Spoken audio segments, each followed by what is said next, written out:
They shut the microphones off yesterday. Tom Borelli was there. Hello, Tom. How are you?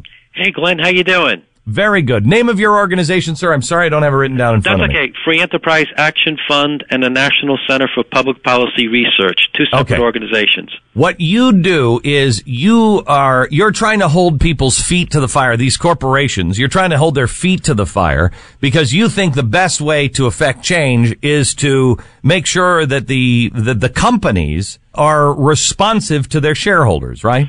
Yeah, we're kind of a shareholder activist group. We try to force CEOs to focus on the bottom line and not on politics and not getting sidetracked on things that are not going to help out the shareholders and actually their employees. Okay. So you were down yesterday at the GE meeting, and it was pretty it was pretty amazing what happened. Can you explain? Sure. I've been to the meetings for 4 years, and by far this was the one that was the most loud, the most hostile, really focused at CEO Jeff Immelt. The man is a triple threat. He's a threat to his shareholders because the stock is way down.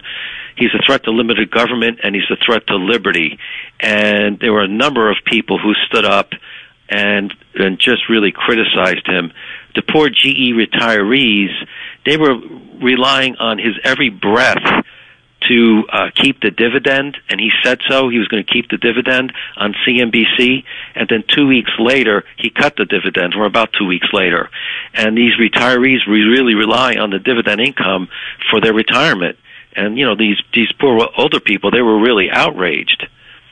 There was a veteran who stood up, who railed against General Electric because they sold equipment to Iran. Criticism, anytime MSNBC came up, there was open criticism, moans of the crowds. Tell me about because I know O'Reilly is talking tonight, has the video from some of it, and I hope to have Bill on the show with some of the video, but he said that they turned the mics off when they were talking about. Yeah, there was the two people I'm certainly familiar with that the mics were turned off. One was my wife, Deneen. She asked a question about censorship at CNBC because there was criticism. Wait.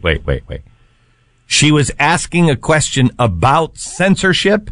Yeah, well, and they turned her mic off. Well, towards the end. I don't want to exaggerate. I mean, she was asking a question. She tried to follow up, and they clicked it off. And then I think they might have put it back on because she kept talking. Okay. And then they definitely shut down Jesse Waters' question about MSNBC. And then there was a loud boo when they shut it off.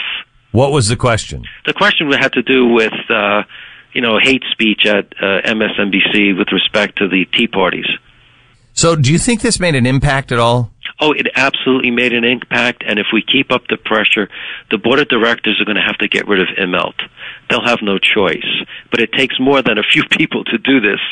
As you know, we have our online petition we're trying to generate signatures for, and, ultimately we have to pressure the board of directors.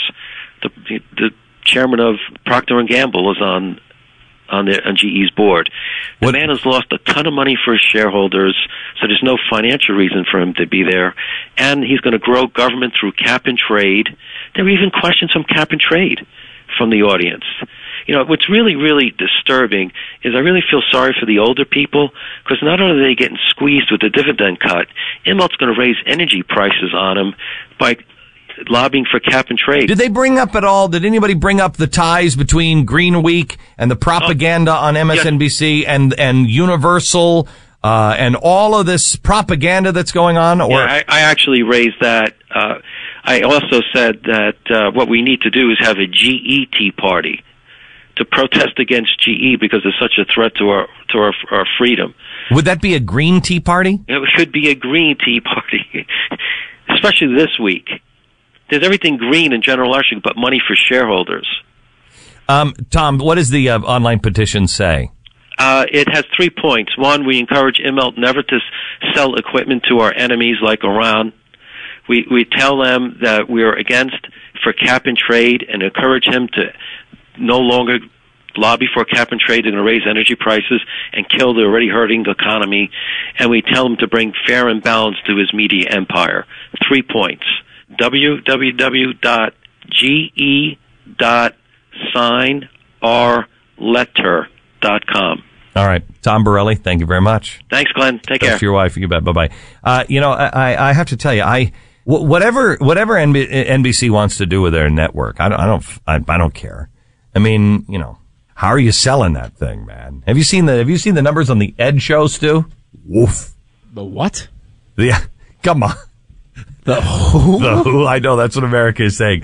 They were so excited. All these media people, they don't get it. It is amazing to me how people in the media just don't get it. When I got on, they immediately went, we got to get Ed. And we got to do the Ed show on MSNBC. And we're going to put him on at 6. And he's going to be the answer to Glenn Beck. And he's going to tear it up because he's got like 4 people watching him.